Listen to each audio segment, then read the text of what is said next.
Interview with the former White House press secretary Scott McClellan. His new tell-all book touching some very, very sensitive subjects for the Bush White House.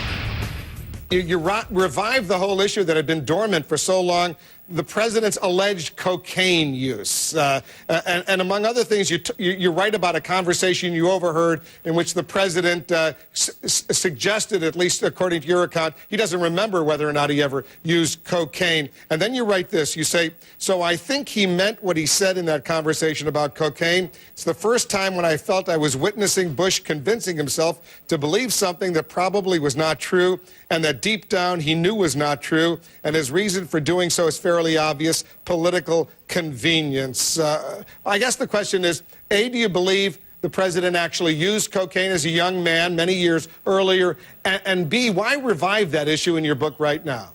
Well, I think it was a telling moment. It's not really an issue about whether or not he had tried cocaine in the past. I mean, if he had, it wasn't something that concerned me. And certainly it's understandable when it comes to an issue like that occurred years ago, that a politician is going to take that kind of stance. But the point I make there is that this transferred over into other areas. I think one of the most telling examples of that, now there were times when it was in private conversations with me on policy matters, and then there were other times when it was public. One of the most telling examples of that everyone saw, I think, was when he was talking about Iran, or the administration was, Iran pursuing nuclear weapons.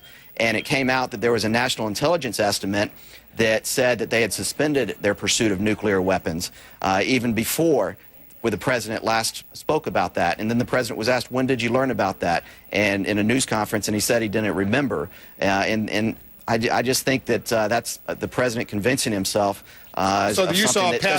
Something that suited his needs. So you saw a pattern in the president trying to sort of convince himself that what wasn't true really was true. Give me another example. Yeah, and I think that carries over in with a number of politicians that happens, and it was just something that I think was a very telling moment. You asked me for another example. There's the time when Claude Allen left the White House. This isn't something I write about. A domestic policy advisor. A domestic policy advisor, and I was in discussions with Harriet Miers and Andy Carr and the president. It was kind of a late Friday night, so we were all in different places. And Andy had felt that he had told the president about that information weeks before, and the president said he didn't remember being told about it till just before the news came out that he had been arrested for shoplifting, basically from Target. But there are other examples like. Go ahead. I guess the question is the president, this is a blunt question, in your opinion, a serial liar? No, I don't view it that way, Wolf. I'm someone that has great affection for the president. I think he's sincere and authentic. But I think this is what happens sometimes to leaders when they get involved in this political environment. And issues like this come up, and they have to look for a way, a way out of getting into some of these issues. And it's not viewed in their mind as something that is deliberately lying. I don't take it that way. But it's a striking. It's something. And when those issues that I just mentioned came back up, it made me think back to that moment back in 2000 when I was on the campaign trail with the president. And when it was such a vivid moment. When you talked to him about the cocaine use. Right. I said, I thought to myself, how can you not remember that? But like I said, at the time, I didn't think it was that big of an issue, because what he did 20, 30 years ago, whether or not he did or not, was not the issue, but it was what he had convinced himself to believe. McClellan says he owes no one an apology. Now it's time to talk about it with our senior political analyst, Gloria Borger, our own Jack Cafferty, and our senior political correspondent, Candy Crowley. They're all part of the best political team on television. Jack, you asked me to ask him why he decided to revive the whole Bush alleged cocaine use in his book. He spent 3 pages talking about it. What did you think of his answer? Well, I thought it was, the explanation in the book was very interesting. I thought it was the most insight that I read into the character of George Bush. Bush, on the telephone, claimed that he didn't remember whether or not he tried cocaine. Say what? I mean, come on. You know whether you tried cocaine or not. But what McClellan suggests is that he watched President Bush say something that on some level Bush knew was wrong, but created this blank memory as sort of a convenient escape hatch for himself, much like a witness in a trial on the stand saying, I don't remember. when in fact, you know damn good and well they remember, they're just choosing not to tell you.